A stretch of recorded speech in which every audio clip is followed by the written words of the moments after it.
Subscribe and click the bell icon for all the television updates. अगर तुम मुझसे बच जाओगी तो क्या है ना, प्रोड्यूसर छोड़ेगा, प्रोड्यूसर नहीं तो हीरो नहीं छोड़ेगा, हीरो नहीं तो ये नहीं छोड़ेगा। मैं कुछ नहीं बोलना चाहूँगी इस पूरे इंसिडेंट के बारे में। One day I will become somebody with my talent and you will see it. Hello, मैं हूँ साक्षी अरोड़ा और आज मेरे साथ एक ऐसी अदाकारा जो अपना जीवन एक खुली किताब की तरह जीती हैं और वो उन चंद एक्ट्रेसेस में से हैं जिन्होंने खुद की मेंटल इलनेस के बारे में बात करके मेंटल हेल्थ के बारे में काफ़ी अवेयरनेस फैलाई है। और मैं बात कर रही हूँ शमा सिकंदर की। Hello, welcome. Hi, thank you. तो ये बताइए कि इतनी बेबाकी से हर चीज़ के बारे में बात करने का आपके पास जज्बा कहाँ से आता है? ज़िंदगी से। जब आप ज़िंदगी बहुत छोटी उम्र में बहुत गहराई से देखते हैं तो हर चीज़ बदल जाती है, हर चीज़ को देखने का नज़रिया बदल जाता है। मैंने अपनी बहुत छोटी सी ज़िंदगी में इतना कुछ देख लिया है कि इतनी अवेयरनेस पैदा हो गई है ख़ुद अपने बारे में, अपने अंदर, और मैं ज़्यादातर वक्त अपने साथ बिताना पसंद करती हूँ। तो वो इसलिए भी क्योंकि जितना आप अपने बारे में जानते हैं या जान सकते हैं उतना ही आप दुनिया के बारे में जान पाएंगे, उतना ही आप दुनिया के बारे में सही मायने में जान पाएंगे, ना कि जो दुनिया आपको दिखाती है या दुनिया आपको बताती है अपनी सोच समझ से। आप एक चीज़ को वैसे देख पाएंगे जैसे कि वो है, ना कि कौन क्या बोल रहा है उसके बारे में, यू नो। सो या बस वहाँ से वो जब आप इतना सीख जाते हैं, क्या कहूँ, कुदरत की नेमत ऐसी हो जाती है कि फिर अपने आप वो करेज आ जाता है। आप काफ़ी टाइम से इस इंडस्ट्री में हैं, आपने टीवी पर भी बहुत सक्सेस देखी और अब वेब पर भी उतनी ही सक्सेस देख रही हैं, पर ये एक्ट्रेस बनने की जर्नी शुरू कहाँ से हुई? एक छोटे से शहर से जिसका नाम है मकराना। मैं वहाँ से हूँ और मेरे पिताजी को बहुत शौक़ था फ़िल्में देखने का, मेरे दादाजी को भी बहुत शौक़ था फ़िल्में देखने का, पर हमारे ख़ानदान में या हमारे इतने छोटे शहर में कोई इट वाज़ नॉट ईज़ी, कोई सहूलियत मौजूद नहीं थी वहाँ पर। और हम मुस्लिम परिवार से हैं तो मेरे दादाजी बहुत ही रिलीजियस थे, तो फ़िल्में देखना पसंद करते थे, पर अपने बच्चों को फ़िल्मों में डालना ये उनको ठीक नहीं लगता था। पर कहीं न कहीं मेरे पिताजी के मन में शायद ये बात थी, तो वो जब अपने जीवन में नहीं कर पाए तो उन्हें लगा कि अब हमारे बच्चे बड़े हो गए हैं और उनमें टैलेंट है, तो क्यों ना उन्हें हम इस लाइन में डालें। और हम जब बहुत छोटे थे, आई थिंक आई वाज़ 8 और 9 ईयर्स ओल्ड, तब हम मुंबई आ गए। और मुंबई जैसे आए, मेरे पिताजी का मार्बल का बिज़नेस था, तो उसके सिलसिले में उन्होंने बहुत सारे फ़िल्मी कलाकारों से उनकी मीटिंग होती थी और पार्टीज़ में जाने को मिलता था। तो जब हम जाते थे तो इतना चकाचौंध, इतना ग्लैमर देख के कौन नहीं अट्रैक्ट होता। So my father was like, नहीं, मुझे अपनी बेटी को हीरोइन बनाना है। बस वहाँ से शुरुआत हो गई हमारे जद्दोजहद की। और मेरे पिताजी का जज्बा था कि वो कभी हार नहीं मानते थे किसी भी चीज़ में। उन्होंने एक बार जो ठान लिया बस वो करके रहते हैं। आई थिंक मुझ में भी वो कहीं ना कहीं है, चाहे मैं मानूँ या ना मानूँ। तो जब मैंने एक फ़िल्म देखी दंगल अभी रिसेंट टाइम पे ना, जब वो आई तो मुझे लगा रही ये तो मेरी कहानी है। बिल्कुल लिटरली वो कुश्ती के बारे में थी और हमारी फ़िल्म के बारे में थी, बट अगर आपको मेरी कहानी जाननी है तो लिटरली आप दंगल को उठा के मुझे प्लेस कर दीजिए वहाँ पे। शमा, बहुत सारे आउटसाइडर्स हैं जो कहते हैं कि इट्स वेरी डिफ़िकल्ट कि किसी आउटसाइडर का इस इंडस्ट्री में आके अपना नाम कमाना, तो क्या आपके लिए भी उतना ही डिफ़िकल्ट था? बिल्कुल था, बहुत ज़्यादा डिफ़िकल्ट था, बिकॉज़ हमें तो पता ही नहीं था। हमें तो ABCD का भी नहीं पता था कि होता क्या है, क्या होता है, कैसे होता है। हम तो सिर्फ ग्लैमर की ओर खींचे चले आए। और जब शुरुआत की हमने, तो मैं बहुत छोटी थी, मैं महज़ 12-13 साल की थी। और तब ना ही मैं बच्ची रही थी और ना ही मैं हीरोइन में आ सकती थी, तो मैं इन बिटवीन स्टेज में थी। बट एक्टिंग करने का बड़ा शौक़ था। और फिर हालात ऐसे हो गए, बॉम्बे के दंगों के बाद मेरे पिताजी का सारा बिज़नेस ख़त्म हो गया, सब ख़त्म हो गया। सो हालात ऐसे हो गए कि we had nothing to even eat. बहुत एक साल हमने वो कैसा गुजारा हमें पता है, और उसके आगे के आने के उसके बाद के 8-10 साल भी बहुत हमारे बुरे गुजरे। तो वो फिर वो जो एक शौक़ था वो मजबूरी बन गई, बिकॉज़ यही एक लाइन थी जहाँ से आप जल्दी पैसा कमा सकते हैं। और यही एक टैलेंट था जो मुझे आता था ऑनेस्टली। मैंने और कुछ सीखा नहीं, पढ़ाई बहुत जल्दी छोड़ दी बिकॉज़ मैं सबसे बड़ी थी फैमिली में, और मुझे हमेशा लगता था कि मुझे कुछ करना है मेरी फैमिली के लिए, और बस उसी चक्कर में मैंने पढ़ाई छोड़ दी। मैंने पापा से कहा कि नहीं, मुझे पढ़ाई नहीं करनी है, मुझे एक्टिंग करनी है, तो ताकि मेरे भाई पढ़ सकें, क्योंकि मेरे पिताजी के पास इतने पैसे नहीं होते थे। तो ऑब्वियसली अगर मैं उनसे कहती कि नहीं ये वजह है, तो मुझे पता है कि वो छोड़ते नहीं, वो कहते नहीं सारे पढ़ो। सो मैंने उनसे कहा कि मुझे पढ़ाई में मन नहीं लगता, मुझे फिल्मों में काम करना है। सो बहुत छोटी सी उम्र से मैंने रिस्पॉन्सिबिलिटी मेरे अंदर बहुत थी बचपन से। सो आई थिंक दैट्स वाई हम दोनों जुट गए, और हमने बहुत स्ट्रगल देखा, बहुत ज़्यादा।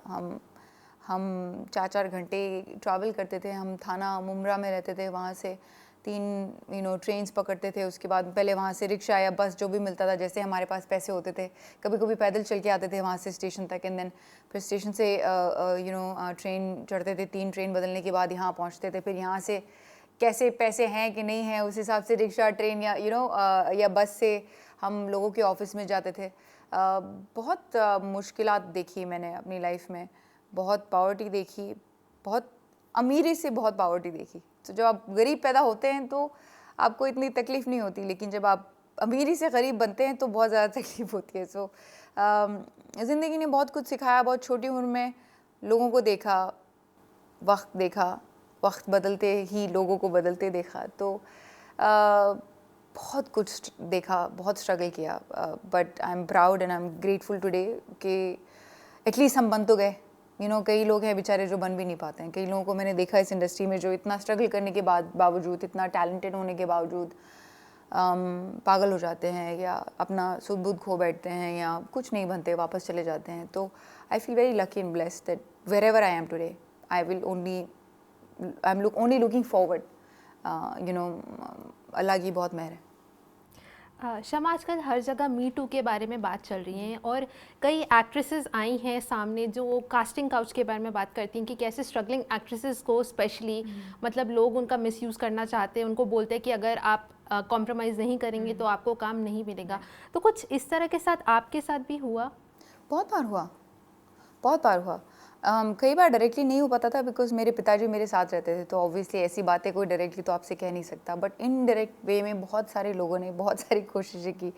पर हमारी स्कूल ऑफ थॉट अलग थी, हमारी ट्रेनिंग अलग थी। हमने कभी सीखा नहीं मैनिपुलेशन, तो हमें आता नहीं था, तो हमें लगता था कि क्या बोलने की कोशिश कर रहा है, बिकॉज कई बार तो हम समझ ही नहीं पाते थे कि बंदा चाहता क्या है। पर आपने बहुत छोटी उम्र मैं बहुत छोटी थी, तो अब उस उम्र में हमें ये भी नहीं पता कि ये सब होता क्या है, बिकॉज हमने स्कूल छोड़ते ही सीधा काम में घुस गए, तो हमें कुछ नॉलेज नहीं था। हिंदुस्तान में हमारे यहाँ सेक्स एजुकेशन तो होती नहीं है कि बच्चों को पता हो कि क्या है, अगर कोई हाथ लगा रहा है तो उसका मतलब क्या है, किस तरह से कोई छूता है आपको तो उसका मतलब क्या है। तो बहुत सारी चीज़ें ना सिर्फ हिंदुस्तान में, मैं कहती हूँ पूरी दुनिया में, हर घर में बचपन से ही होती हैं, और हम उन्हें निगलेक्ट करते आते हैं। बड़ी ही सहूलियत है निगलेक्ट करना किसी भी चीज़ को, या बेटे चुप हो जाओ, कोई बात नहीं, फैमिली है, कोई बात नहीं, दूर के चाचा हैं, मामा हैं, ताया हैं, और फिर वहाँ से फिर ये बात शुरू हो जाती है। और वहीं से मुझे लगता है, इसकी जड़ मैं आपको बता रही हूँ कि वहीं से मुझे लगता है लोगों को लगता है कि it's okay to do this to people, because वहाँ सब चुप हो जाते हैं ना। अगर वहीं पे आपने उन्हें बता दिया होता सबको, या वहीं पे किसी ने जाके उन्हें तमाचा मार दिया होता, या तमाचा नहीं, सीख दे दी होती कि बेटा ये गलत है, क्या कर रहे हो आप, तब काम में जाते ये बात ना होती। तो जो लोग काम की जगह पे ये बात करते हैं, उनका बचपन भी उस तरह से गुजरा होगा। उन्होंने शायद, उनके घर में उनकी सही परवरिश नहीं हुई, they don't know any better. अब हमें बचपन से सिखाया गया है कि बी नाइस टू पीपल, उनसे मार खा के आ जाओ पर खुद मत मारो। सो वो भी एक गलत बात है, ऐसा नहीं होना चाहिए। बट बिकॉज हमें इतना सिखाया जाता था, और बिकॉज हमने हमेशा माँ बाप को बहुत प्यार से रहते हुए देखा है, हम कभी किसी के साथ बुरा बर्ताव नहीं कर सकते। ये गलती वहाँ से शुरू होती है जहाँ माँ बाप अपने बच्चों को सिखाते तो हैं कि बेटा अच्छे रहो, सच्चे रहो, अच्छे रहो, पर खुद इतने कुत्ते बिल्लियों की तरह लड़ते हैं। ये गलती वहाँ से शुरू होती है कि जब हम अपने बच्चों को अकेला छोड़ देते हैं, उन पे ध्यान नहीं देते हैं, और वो 4-10 बच्चों के साथ जाकर जो भी सीखते हैं, वो कहाँ से क्या सीख के आ रहे हैं, वी डोंट नो। सो ये गलती वहाँ से शुरू होती है। हमें हमें अपने बच्चों को सिखाना पड़ेगा कि बेटा ये सही नहीं है। We have to teach them the meaning of consent. हम तो यहाँ मजाक में उड़ा देते हैं, अरे रे रे बच्चा है, इसकी तो 10 गर्लफ्रेंड होंगी। तुमने वो जो मजाक है बहुत भारी पड़ेगा आपको। जब वो बचपन में से बड़ा होगा उसे लगेगा कि 10 गर्लफ्रेंड्स बनाना तो बहुत अच्छी बात है, ये तो बड़ी बात है, क्योंकि मेरे घर की औरतें ही ऐसा कह रही हैं। और मैंने कई बार देखा है कि औरतें ही औरतों को दबाती हैं। वो घर में आके हमेशा बोलेंगी बेटा तुम ना इतने बजे तक आ जाना। वो अपने बेटे को नहीं बोलेंगी कि नहीं बेटा तुम ध्यान रखना दूसरी लड़कियों का। वो बोलेंगे अरे तो वो तो बेटा है ना, वो तो कुछ भी करके आ जाएगा, कुछ फ़र्क नहीं पड़ेगा, बेटी कुछ करके आएगी तो प्रॉब्लम हो जाएगी। ये बहुत गहरी मेंटालिटी प्रॉब्लम है। It's a mentality issue. You know, I don't think कि any human being in the right frame of mind will do such a horrendous act on another person. कौन सादी सेंट हालत में, क्या आपको मज़ा आएगा किसी और के ऊपर आप इस तरह का शोषण करें या किसी और को इतना नीचे दिखाएं? There must be something really wrong here for you to do something like that. You know?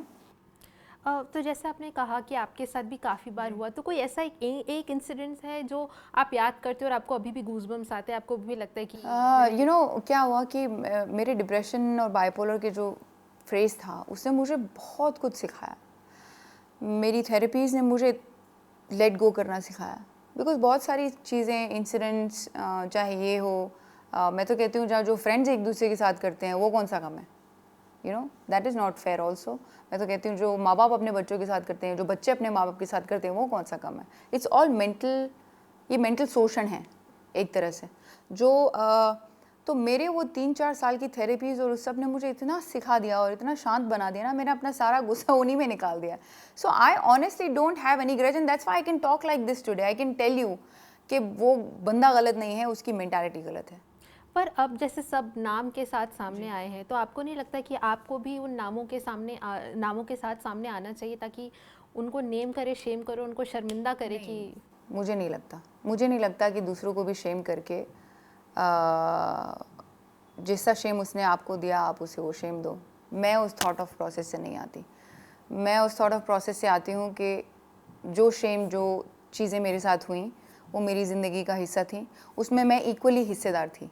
चाहे मैं डम थी, चाहे मैं सीधी थी या सादी थी या बदमाश थी, जो भी थी, वो हर इंसान के जीवन का एक हिस्सा होता है और मैंने उसे अपने जीवन का हिस्सा माना और मैंने कुदरत पे छोड़ दिया।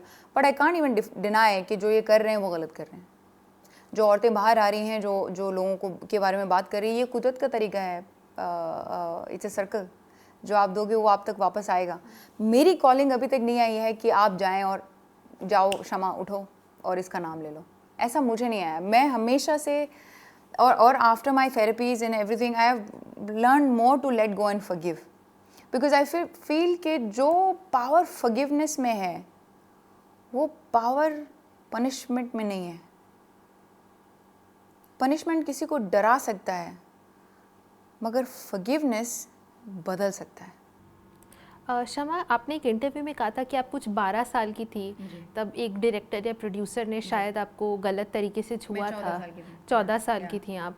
तो उस समय एक 14 साल की लड़की के दिमाग के ऊपर, अभी तो चलिए आपने बोला कि आप इतना थेरेपी की वजह से आप इतना इवॉल्व हो गई, लेकिन उस टाइम क्या हुआ था एग्जैक्टली और उस 14 साल की लड़की के दिमाग पर क्या बीती? बहुत बुरा असर हुआ था, पर उसके पहले मेरे साथ बहुत सारे इंसिडेंट्स अदरवाइज़ बाहर हो चुके हैं। मुझे याद है मैं कोई 8-10 साल की होगी और मैं एक बस में जा रही थी साउथ में। We were going to see a temple with my dance group and I was mere 8 or 10 years old and I was sitting in the bus। मैं आगे बैठी थी और सडनली मुझे एक हाथ, मैं सो गई थी, एक हाथ महसूस हुआ जो मेरे स्कर्ट में कुछ ढूंढने की कोशिश कर रहा है। And suddenly I woke up and I froze कि क्या हो क्या रहा है। And I saw there was an uncle behind और जैसे उसे पता चला कि मैं उठ गई हूँ उसने अपना हाथ पीछे ले लिया। वो मर्द कम से कम 35-40 साल का होगा और मैं सिर्फ 8 या 10 साल की बच्ची। उसने मुझे इतना डराने के साथ साथ इतना, मतलब there so much revelation that's happening to you कि ये क्या था, what was he trying to do. Then a couple of times even in my family के आसपास आपके मोहल्ले के लोग, कई बार वो आपको ऐसे से टच करते हैं कि बिकॉज आप बच्चे हैं आपको पता नहीं होता है। But now when I realise कि what was he trying to do at that time, so there are many things that happened with me as a child. और जब ऐसा किसी ने सामने से कर दिया, not indirect, this was not an indirect session, this was so I think हमने सिर्फ अपना स्ट्रगल करना शुरू ही किया था और I was 14 years old and हम किसी सेक्रेटरी से मिले और कुछ वो उस ज़माने में सेक्रेटरी नहीं हुआ करता था, सॉरी, हम किसी से मिले और उन्होंने कहा जी फलां डायरेक्टर, बहुत बड़े डायरेक्टर थे उस वक्त के, हीरोइन ढूंढ रहे अपनी फिल्म के लिए। तो हम उनसे मिलने चले गए और तब मैं ना बड़ी सलवार कमीज़ में और दुपट्टा उपट्टा लगा के बहुत ही सीधी सादी बच्ची की तरह थी। सो मैं अपने पिताजी के साथ वहाँ मिलने चली गई। तो जब उनका एक सेक्रेटरी हुआ करता था ऑफिस में, तो उसने कहा सर आप थोड़ी देर, तो वो बैठा के उन्होंने रखा हमें, तो हमने कहा कहाँ है सर, बिज़ी हैं बहुत, कहते हाँ। फिर उसने आके मेरे पिताजी को बोला कि सर आप मत जाइए, अच्छा नहीं लगता ना, मतलब वो डायरेक्टर साहब हैं, उनकी अपनी थॉट्स हैं, आप अपनी बेटी को भेजिए। तो मैं डर गई, मैंने कहा मैं अकेले किससे मिलने जाऊँ ऐसे किसी कमरे में। तो मेरे पिताजी ने कहा बाबा ये बहुत छोटी है मेरी बेटी, वो क्या बात करेगी, वो तो उससे बात करना भी नहीं आता। इसे नहीं, आई रिक्वेस्ट यू आप मत जाइए प्लीज़, बिकॉज अच्छा नहीं होगा, अदरवाइज़ फिल्म मिलते मिलते शायद इसको ना मिले। अब हमें बहुत ज़रूरत थी काम की उस वक्त, और हम क्या करते, आप अपने पेट की सोचेंगे कि आप अपने डर की सोचेंगे। तो मैंने अपने पिताजी की तरफ देखा, उन्होंने कहा बेटा कोई बात नहीं, मैं यहीं बैठा हूँ, अगर कुछ भी हो ना तो तू बाहर आ जाना सीधा, हमें कुछ करने की ज़रूरत नहीं है, ठीक है, अगर कुछ भी ऐसा हो तो। When he said that I said okay. मैं गई अंदर और वो नीचे बैठे थे गद्दे पे। He said please come sit, very soft spoken guy, so I went and I sat, और 2-3-10 मिनट उन्होंने मुझसे बात की, and suddenly he started putting his hand on my thigh and he started rubbing it, and the way he rubbed it, I straight away connected to that incident when I was 10 years old and all those other incidents that had happened to me, and I froze for 2 seconds and then something happened to me and I had so much anger, तो मैंने उनका हाथ फेंक दिया। तो जैसे मैंने उनका हाथ फेंका, उन्हें बुरा लगा कि ये क्या कर रही हो तुम। I said सर ये क्या है, and he said what do you mean ये क्या है, तुमने कभी किया नहीं है क्या। तो I said सर मतलब what do you mean क्या किया नहीं है। and he said तुम नहीं आए हो यहाँ पे, तुम्हें पता नहीं है क्या यहाँ का सिस्टम है। तो I said नहीं मुझे नहीं पता, what do you mean क्या सिस्टम है। he said तुम्हें कोई नहीं छोड़ेगा यहाँ पे, ना प्रोड्यूसर छोड़ेगा, अगर तुम मुझसे बच जाओगी तो क्या है, ना प्रोड्यूसर छोड़ेगा, प्रोड्यूसर नहीं तो हीरो नहीं छोड़ेगा, हीरो नहीं तो ये नहीं छोड़ेगा। तो वही he said everything and he said कुछ नहीं होगा तुम्हारा ये सब करोगी तो। And I was shattered. I was just frozen. I just froze myself. Like, what did he just say? And I said, I remember I told him, I don't know, I was so angry, and I told him, one day I will become somebody with my talent and you will see it. And that's all I said, because I remember my father's words कि डरना मत तू, मैं यही बैठा हूँ, तू आ जाना। आई मैं बाहर जोर से मैंने धाड़ से दरवाज़ा बंद किया। जिस तरह से मैंने दरवाज़ा बंद किया, मेरे पिताजी को समझ में आ गया कुछ तो गड़बड़ है। नहीं, he took me and he got out. He said, what happened? I said, this man tried to do this, and my father was very angry, but he was also a poor man. He couldn't do anything. He said, okay, never mind. We are never meeting people alone again. So then my father used to go with me everywhere.